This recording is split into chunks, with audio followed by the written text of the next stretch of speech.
আমার বান্দার সারা যে রগের উপরে তার মাথা, এর থেকেও আমি আমার বান্দার বেশি নিকটে। সুবহানাল্লাহ পড়ে। আমি তোমার কাছে, আমার কাছে মাপ চাও, যত বড় গুনাহ হোক। ওয়াকালা রাব্বুকুম উদউনি আস্তাজিব লাকুম। তোমার প্রভু তোমাকে ডেকে বলেছে, আমাকে ডাকো, আমি মাফ করে দেব। সুবহানাল্লাহি ওয়া বিহামদিহি। কত বড় কথা, আমাকে ডাকো, নিরাশ হয়েও না, হতাশ হয়েও না। আল্লাহর গজব বেশি না রহমত বেশি? আল্লাহ রহমত বেশি। হাদিসে কুদসির ভিতরে এসেছে, আল্লাহ পাক বলেছেন, কোন বান্দা যদি আমার দিকে এক বিগত অগ্রসর হয়, আমার রহমত তার দিকে এক হাত এগিয়ে যায়। কোন বান্দা যদি আমার দিকে হেঁটে আসে, আমার রহমত তার দিকে দৌড়ে যায়। বান্দা যখন আল্লাহর দরবারে দুহাত উঁচু করে চোখের পানি ফেলে দেয়, মুসলিম শরীফের হাদিসের ভিতরে এসেছে, গভীর রাত্রে, রাতের তৃতীয় অংশে আল্লাহ রাব্বুল আলামিন প্রথম আকাশে আসেন আর ডেকে বলেন, পৃথিবীতে আছো নাকি কেউ গুনাহ করে জীবন বরবাদ করে দিয়েছো, আমার কাছে মাপ চাও। ঋণগ্রস্ত আছো, অসুস্থ আছো, অপমানিত আছো, কে আছো মাজলুম, আমাকে ডাকো, আমার কাছে বলো, আমি ডাকের সাড়া দেব, জীবনের আশা পূরণ করে দেব। ওই সময় যেই সমস্ত লোকেরা কান্দে তাহাজ্জুদের নামাজ পড়ে, আল্লাহ জিজ্ঞেস করেন ফেরেশতারা, অমুক অমুক দেশ অমুক অমুক বান্দারা কান্দে কেন? ফেরেশতারা বলে, রব্বুল আলামিন তুমি তো ভালো করে জানো। আল্লাহ বলেন, জানি, তবুও তোমাদের মুখে শুনতে চাই। তারা বলে, রব্বুল আলামিন তোমার এই বান্দা গুনাহ করেছে, গুনার জন্য মাপ চায়, জাহান্নাম থেকে বাঁচতে চায়। আল্লাহ পাক বলেন, ফেরেশতারা আমার এই বান্দারা আমারে দেখেছে নাকি? বলে দেখে নাই। বলে আমার দোজখ দেখেছে নাকি? বলে না, তাও দেখে নাই। আমার বেহেশত দেখেছে নাকি? বলে না, তাও দেখে নাই। আল্লাহ পাক বলেন, ফেরেশতারা সাক্ষী থাকো, ওরা আমাকে দেখে নাই, আমার বেহেশত দোজখ কিছুই দেখে নাই, শুধুমাত্র আমার নবীর কথা, আমার কোরআনের কথা বিশ্বাস করে আরামের ঘুমকে হারাম করে যেভাবে তারা কাঁদতেছে, সাক্ষী থেকে যাও ফেরেশতারা, আবার রহমতের দরিয়ায় জোশ মেরেছে, আমার ওই ক্রন্দনরত বান্দাগুলিকে আমি আল্লাহ মাফ করে দিলাম। সুতরাং মুমিন বান্দা যারা, আল্লাহর মুমিন বান্দা যারা, এই ঈমানের কোয়ালিটি, এটাও হতাশায় নিরাশায় ভেঙে পড়বে না। গুনাহ তো মানুষই করে, গুনাহ হয়ে গেছে, মাপ চাও। তোমার গুনাহ কদ্দুর? তোমার গুনাহ যদি হয় পাহাড় সমান, আল্লাহর রহমত আকাশ সমান। জাহান্নামের কঠিন শাস্তি থেকে বাঁচতে হলে আল্লাহর প্রতি ঈমান আনতে হবে। আর ঈমান আনলে যে কোয়ালিটিগুলি হওয়া উচিত, সেগুলি আমি আপনাদের সামনে আলোচনা করছি। এরপর আরেকটি কোয়ালিটি হবে মুমিনের, তা হলো কঠোর কঠিন বিপদে অবিচল থাকবে, বিপদে ভেঙে পড়বে না। বিপদ আপদ, শত্রুতা, ক্ষয় ক্ষতি যা কিছু হয় সবই আল্লাহর পক্ষ থেকে, এটা মেনে নিতে হবে এবং ধৈর্য ধারণ করতে হবে। বিপদ মুসিবত শুধু উম্মতের জন্য নয়, দুনিয়ার সমস্ত নবীদের বিপদ এসেছে, হয় নাই? নবীদের বিপদ আসে নাই? কোরআনে কারীম থেকে শুনুন, আল্লাহ রাব্বুল আলামিন বলেন, ওয়াকাযালিকা জাআলনা লিকুল্লি নাবিয়্যিন আদুওয়াম মিনাল মুজরিমিন। আল্লাহ পাক বলেন, এমনি করে আমি সকল নবীদের শত্রু বানিয়ে দিয়েছি, সব পাপিষ্ঠ আর অপরাধ প্রবণ লোকদেরকে। প্রত্যেক যুগে নবীদের শত্রু ছিল, প্রত্যেক যুগে নবীদের কি ছিল? শত্রু ছিল। সে শত্রু কারা ছিল? আল্লাহ পাক বলছেন, নবীদের শত্রু ছিল পাপিষ্ঠ আর অপরাধ প্রবণ লোক, এরাই ছিল নবীদের দুশমন। রাসূলগণের অবস্থা যদি এই হয়, তাহলে তার উম্মত, ওই দিনের ধারক বাহক যারা, তাদের বুঝি বিপদ আপদ হবে না নাকি? হবে কিনা? তো ইসলামের বিরোধিতা যারা করে, কোরআনের পরিভাষায় বলা হয়েছে ইসলামের দুশমন, নবীদের দুশমন। দুনিয়ার সব পাপিষ্ঠ আর অপরাধ প্রবণ লোকেরাই ইসলামের দুশমন হয়, নবীদের দুশমন হয়। আজও দেখেন, আজও তাকিয়ে দেখেন, ইসলামী আন্দোলনের বিরোধিতা যারা করে, তারা পাপিষ্ঠ চরিত্রের কিনা তাকায় দেখেন, খুঁজে দেখেন, সর্বত্র খুঁজে দেখুন, খুঁজে দেখুন। যারা ইসলামী আন্দোলনের বিরোধিতা করে, যারা ইসলামকে মিটিয়ে দেওয়ার চেষ্টা করতেছে, যারা ইসলামকে মৌলবাদ বলে, ইসলামকে সাম্প্রদায়িক বলে, কোরআনে কারীমের কথা কত স্পষ্ট যে নবীদের দুশমন হয়, ইসলামের দুশমন হয় মুজরিম লোকেরা, অপরাধ প্রবণ আর পাপিষ্ঠ লোকেরা। আজও আমরা দেখতে পাই এই শ্রেণীর লোকেরা পাপিষ্ঠ এবং সবচাইতে সমাজের নিকৃষ্ট ধরনের চরিত্রহীন লোক। নামাজ নাই, আপনি খুঁজে দেখেন ইসলামী আন্দোলনের বিরোধিতা যারা করছে, যারা নেতৃত্ব দিচ্ছে, নামাজ নাই, রোজা নাই, চরিত্র নাই, হজ নাই, যাকাত নাই, মদ, জুয়া, জেনা, ব্যভিচার ইত্যাদিতে লিপ্ত। চেহারা দেখলে ছেলেপেলেরা 2 গ্লাস পানি খায় ভরসটে। কথা ঠিক কিনা কয়? এই হলো অবস্থা। মারে কেন? মুমিনদেরকে, পয়গম্বরদেরকে, সাহাবীদেরকে এবং ঈমানদারদেরকে মারে কেন? তার কারণ হচ্ছে আল্লাহ রাব্বুল আলামিন বলেছেন, ওয়া মা নাকামু মিনহুম ইল্লা আইয়ুমিনু বিল্লাহিল আজিজিল হামিদ। কাফিররা ঈমানদার লোকদেরকে অন্য কোন অপরাধী নির্যাতন চালায় না, নির্যাতন চালায় শুধু এই কারণে যেহেতু মুমিন লোকেরা পরাক্রমশালী, আল্লাহ রাব্বুল আলামিনের দ্বীনকে কায়েম করতে চায়, তার উপরে ঈমান এনেছে, এই কারণেই তারা মারে। ঠিক কিনা কন?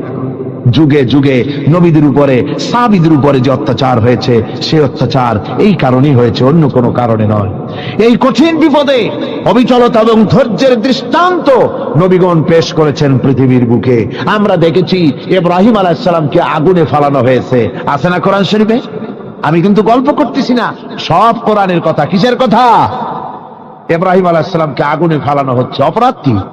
অপরাধ হচ্ছে হযরত ইব্রাহিম আলাইহিস সালাম দাওয়াত দিয়েছেন, লা ইলাহা ইল্লাল্লাহ। জোরে পড়েন, লা ইলাহা ইল্লাল্লাহ, লা ইলাহা, লা ইলাহা ইল্লাল্লাহ মুহাম্মাদুর রাসূলুল্লাহ।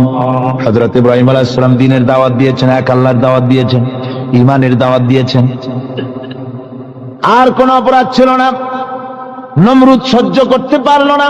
কোরআনে কারীমের মধ্যে সব কথাগুলি আল্লাহ পাক এই জন্য বিধৃত করেছেন, এই জন্য কোরআনে কারীমের মধ্যে সব কথা উঠায় দিয়েছেন, যাতে করে মুমিনেরা বিপদ আসলে পরে যেন ঘাবড়ে না যায়। ইব্রাহিম আলাইহিস সালামকে আগুনে ফেলানো হচ্ছে। ফেরেশতা বলছে, ইব্রাহিম তোমারে আগুনে ফেলায় দাও, হতেছে আমার কাছে সাহায্য চাও, আমার কাছে ক্ষমতা আছে, আগুনগুলো উঠাইয়ে নমরুদের বংশ জ্বালায় দেব। হযরত ইব্রাহিম ফেরেশতার কাছে সাহায্য চাইছিলেন নাকি? তিনি বললেন, ফেরেশতা তোমার কাছে সাহায্য কেন চাইব? আমি তো এমন কোন অন্ধ আল্লাহর ইবাদত করি না যেই অন্ধ স্রষ্টা তার গোলামের দুঃখ দুর্দশা না দেখেন। আমি তোমার কাছে সাহায্য চাইব না। হযরত ইব্রাহিম আলাইহিস সালাম পাস করলেন। কি বলেন, পাস করছেন না? ঈমানের পরীক্ষায় পাস। আগুনের মধ্যে হযরত ইব্রাহিমকে যখন ফেলানো হচ্ছে, রব্বুল আলামিন আগুনের প্রতি নোটিশ করে দিলেন, ইয়া নারু কুনি বারদাও ওয়া সালামান আলা ইব্রাহিম। আগুন আমার ইব্রাহিমের জন্য শান্তিদায়ক, ঠান্ডা হয়ে যা। এখন কি আর আগুনের বাপের ক্ষমতা আছে ইব্রাহিমের পোড়ানো? আর ক্ষমতা নাই। আমার বন্ধুগণ, ইব্রাহিম আগুনের ভিতরে আরামে বসা আছেন, আর ওদিকে নমরুদ বসে বসে দেখতেছে দূর থেকে। ইব্রাহিম তো জ্বলে না, গায়ের মধ্যে আগুন জ্বলে গেল। ডাক দিয়া কয়, আগুন তোর হলো কি? কেন জ্বালাইতে পারিস না আমার দুশ্মন রে? হলোটা কি তোর? তোর কি জ্বালানো শক্তি বন্ধ হয়ে গেল নাকি?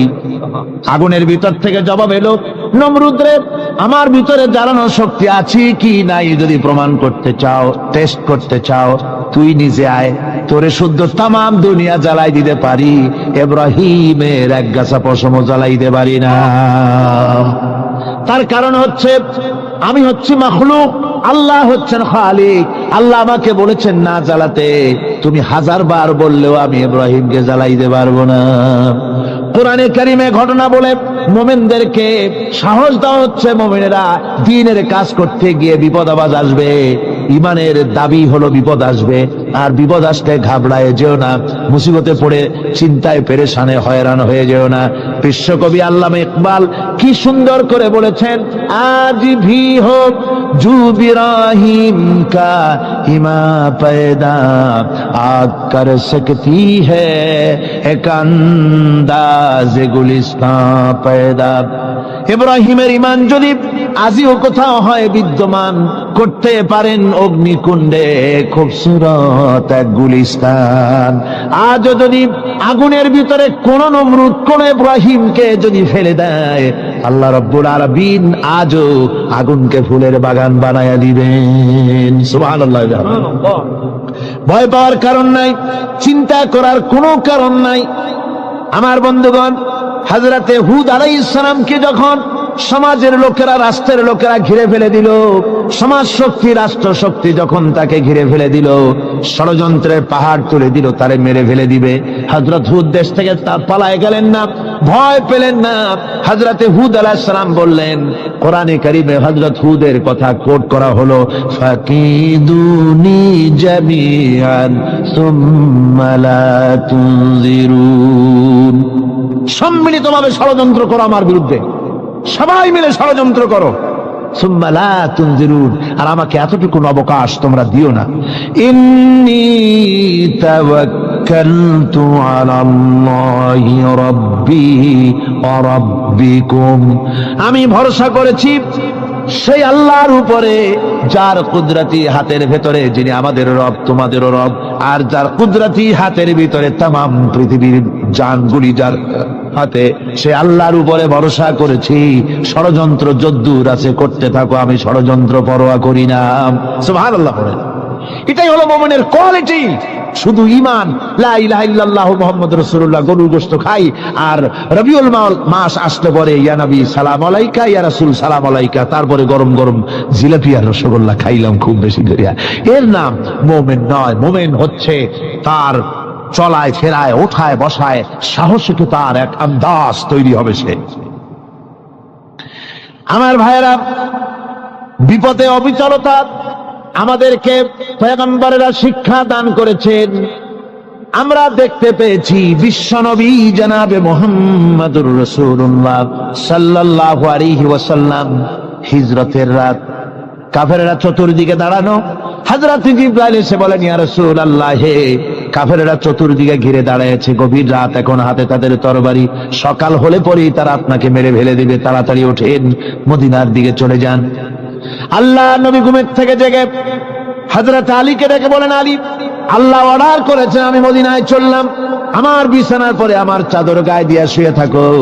হযরত আলী বলেন, আল্লাহর হাবিব, আপনার চাদর গায়ে দিয়ে ঘুমিয়ে থাকবো, সকালবেলায় কাফির বেঈমানেরা আপনার বিছানার পরে আপনার চাদর গায়ে দেওয়া অবস্থায় আমি আলীকে তারা মুহাম্মদ মনে করবে, আর আমি আলীকে নবী মনে করে তারা তাদের তরবারি দিয়া কেটে কেটে টুকরা টুকরা করে আমারে বিদায় করে দেবে দুনিয়া থেকে।